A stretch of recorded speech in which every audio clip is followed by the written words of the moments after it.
Tutankhamun or King Tut, and you will find tons of pictures of this beautiful funerary mask and like this beautiful boy king, because he was very young. Right. They estimated when he died he was about 19 years old. Right. He was very young. I saw some of the stuff that they have in the exhibition thing. Mm-hmm. Some of the things that they took from the tomb, I think. Right. Yeah. There were like, all these toys and things. There's so many things that that have never, like, as soon as they were discovered, they were packed up and set into the Egyptian Antiquities Museum in Egypt and haven't been looked at since they were found. Oh my God. So, because there's so many things in there. Like, they just took the big pieces. Big pieces, yeah. And, like, there's people restoring artifacts. There's this gold workers who's, like, redoing, like, the gold bits that were on a harness for horses that drove it. There was so much stuff in this tomb. There were 6 chariots in the tomb. 6 chariots? 6 chariots. Those things they rode out, out of the horses, that's how there's lots of pictures of Tut in a chariot, and it's probably because of his health. Oh, yeah, he couldn't probably walk around. There was a weapon cache. Like, this is just some of the weapons that were found in there. There were 6 chariots. There were 7 throw sticks, which, I don't know, like an Egyptian boomerang, maybe? Oh, I don't know. Like, they're little sticks that they threw. 4 daggers, about a dozen different bows, hundreds of arrows, 8 shields, and there was like a unique, sophisticated suit of armor. That was, people that have studied it said this was armor that was built to withstand arrows. So this is like armor that was used for battle. Right. This wasn't just like ornamental. This was like they would have worn this in a battle. So was that type. It for him, like to wear? Right. It was. This is all his stuff. So was it out of gold? No, leather. Leather. Yep. They would it was like pieces of hardened leather. Like they would pound the leather and they would shape it in molds because they were all the same. And they measured the different pieces. How crazy. It's really cool.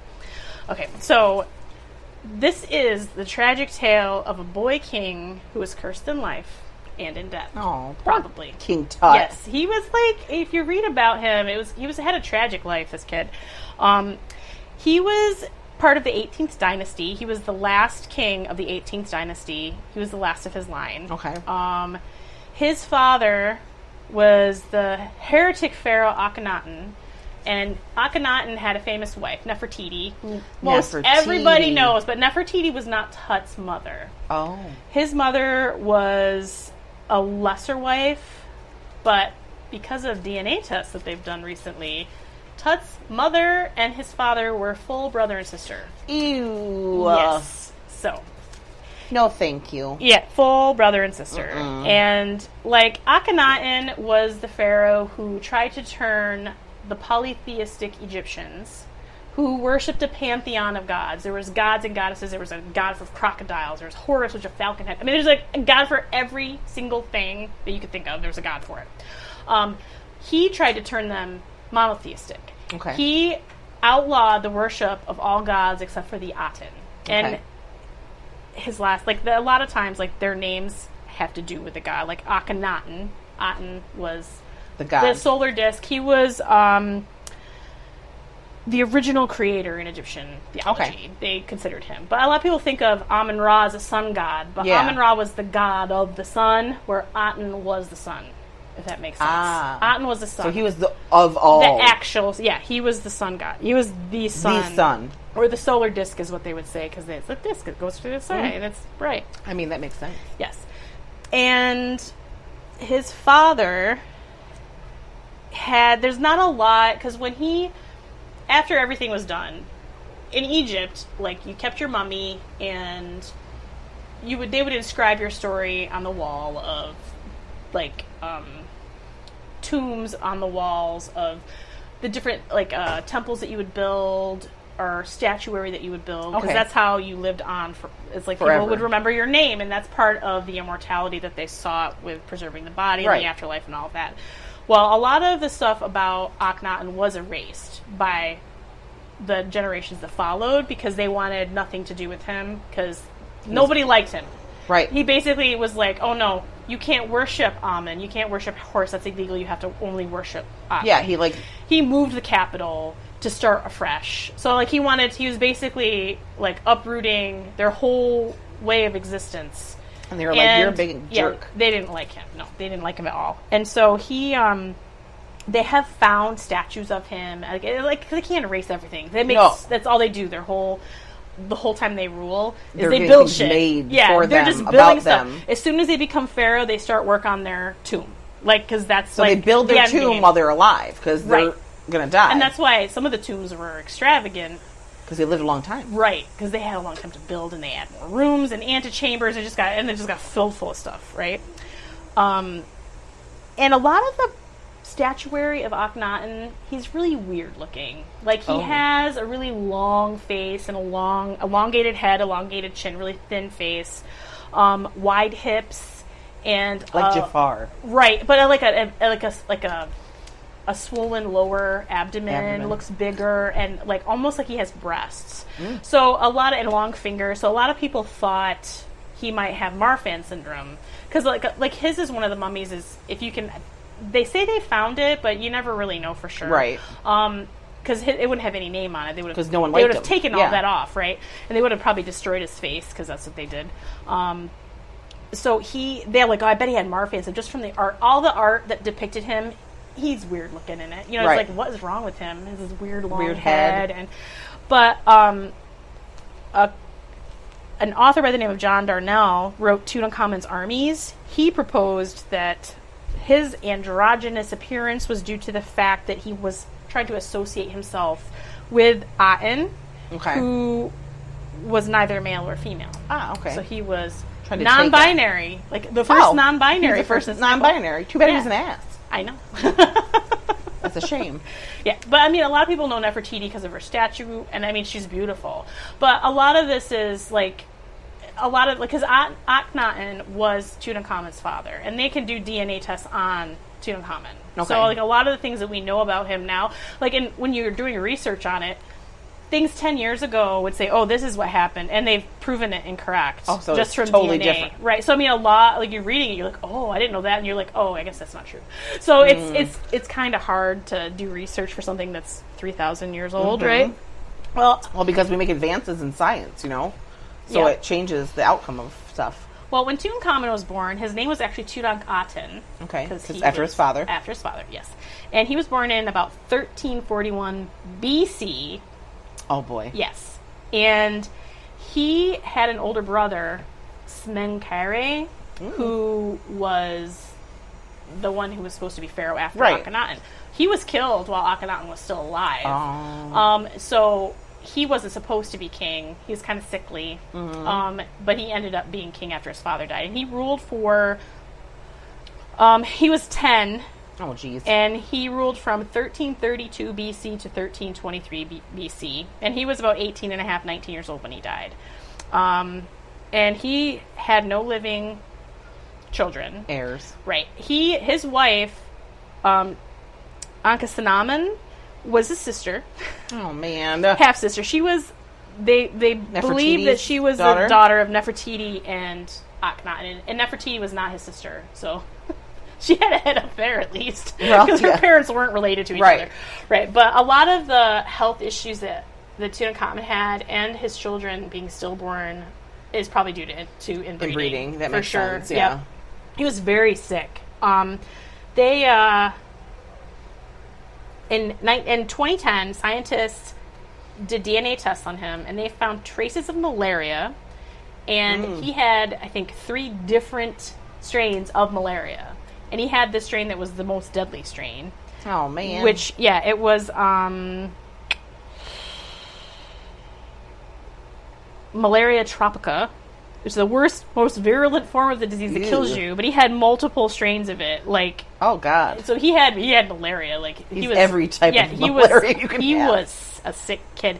And he had a degenerative bone disease. They call it Kohler disease. And he had a clubfoot. Okay. And it was due to necrosis of the bone. So his bone was basically decaying in his body. Ew. So he had like 6 different canes in his tomb because they said he must have walked with a cane. Right. Which is probably also why he had so many chariots because you're right. He probably rode a chariot everywhere. Can't walk very far. Because he can't walk. Right. And you see pictures of his funerary mask, and he's this beautiful golden... Yeah, I've seen that. He was a little unfortunate looking. Oh, poor guy. He had, like, protruding teeth. He had kind of, like, buck teeth, and he had a weird... He looked inbred. I was going to say, don't inbred. Don't have relations with your sibling. So we'll post the pictures. Poor child. They've done a lot because they can scan his mummy. Yes, now. I saw that at the thing. They showed what he would look like, and I was like, oh, that's not good. If you go by his funeral mass, it doesn't look like that. No, they did him a favor. Yeah, but I think that's like when you think about it too, it's like. That's true with everybody. Like King Henry, his paintings, I'm sure he looked a lot different in those paintings. Because you imagine, let's just say you're the person doing the painting or doing whatever to the person in power. You're not going to make them look ugly because you're like, look, kill me. Right. So I'm going to make them look nice because I don't want to get killed.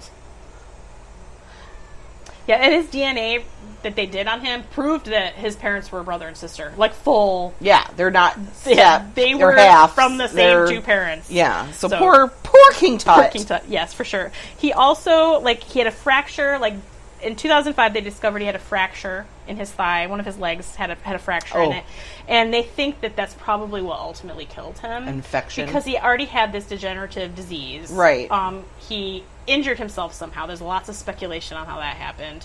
But they said that he did have an injury and he died a day or two after the injury. And a lot of it was like the contents of his stomach, it looked like he had broth and herbs. So it was like he hurt himself and he was in a sick bed and they were feeding him trying to help food him. That's going to help him cure him, because that's all herbs and they were doing all sorts of and then he died and he was 19.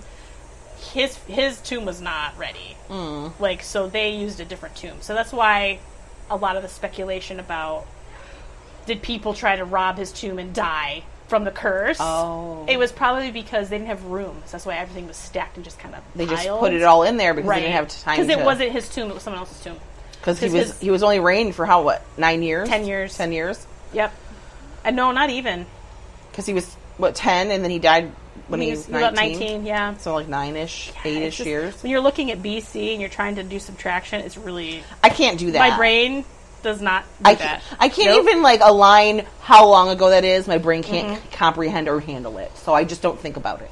There's a lot of speculation that he was in a chariot accident, fell and broke his leg. Nobody knows. There's a lot of drama. With his condition anyway, he could have tripped and fallen out of the chariot. It could be anything. I know, and early on there was he was murdered because they did x-rays of him and they found bone fragments inside his skull. And they're somebody murdered him and he has a blow to the head. But scientists now, because they use, scientific research. Right. It's going to get a little gross here. During mummification, what they do is they remove all of your internal organs except for your heart. They remove it and they mummify it and they put it back.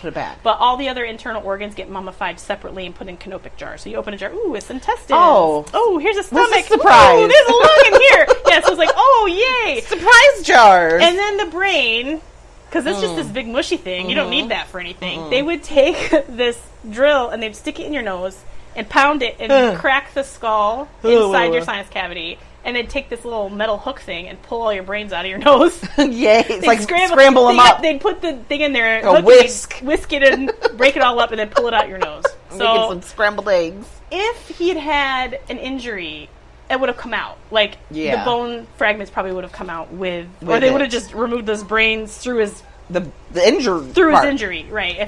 There's a big hole in his skull. So that either happened after he was embalmed. Right. Or when they found his tomb. Because they were not gentle with him. Right. Because they were all about the gold way back in the 20s. Not so much the mummy. Right. So, they ripped him apart. He had so many fractures. It was because they were unwrapping him and pulling the jewels and the scarabs and all this stuff out of his wrappings. Because they've never had that.